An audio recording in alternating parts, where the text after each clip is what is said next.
If you've watched the tube on the accounting period of companies, then this tube on the financial year will make more sense to you. Companies are required to have a financial year. The Companies Act requires that the first financial year of a company begins on the date of its incorporation and can run for up to 15 months from that date. Thereafter, every financial year begins on the day when the previous financial year ended and runs for 12 months, except in certain circumstances. The directors of a company are allowed to change the financial year end of a company. They would do that because perhaps they've been taken over by a larger parent company and they want to align their financial year end with its. This would obviously mean that they would have to have a 7-month or a 15-month or some other such period of financial year in the year that they were taken over. The financial year of a company is very important because all the companies listed on the JSE have different financial year ends. There are companies with financial year ends at the end of every calendar month of the year. If you are comparing companies, this becomes a very important factor. For example, you might be looking at a company in the furniture sector, and you might be looking at a company there which has a financial year end at the end of December.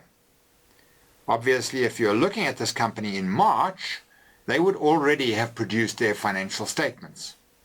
It takes a listed company about 2 months to produce its financial statements and publish them.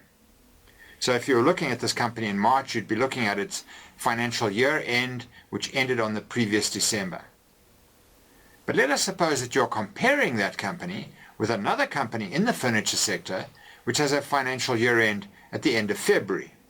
Now, they would not have had time to produce and publish their financial statements.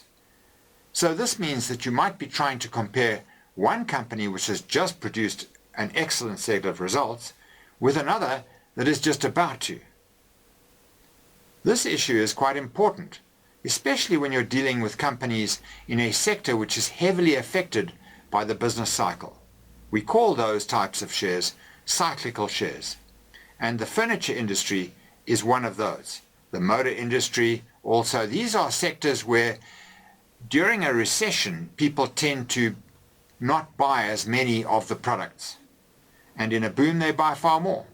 So they are cyclical as opposed to defensive. A defensive share would be a share typically in the medical sector where it doesn't really matter whether the economy is in a recession or not.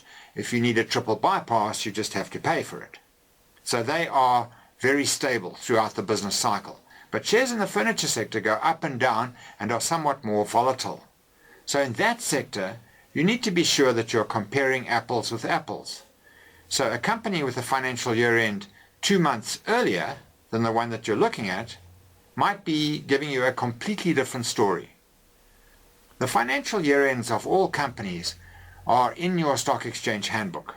So go there and take a look and make sure that you know the financial year ends of the companies that interest you.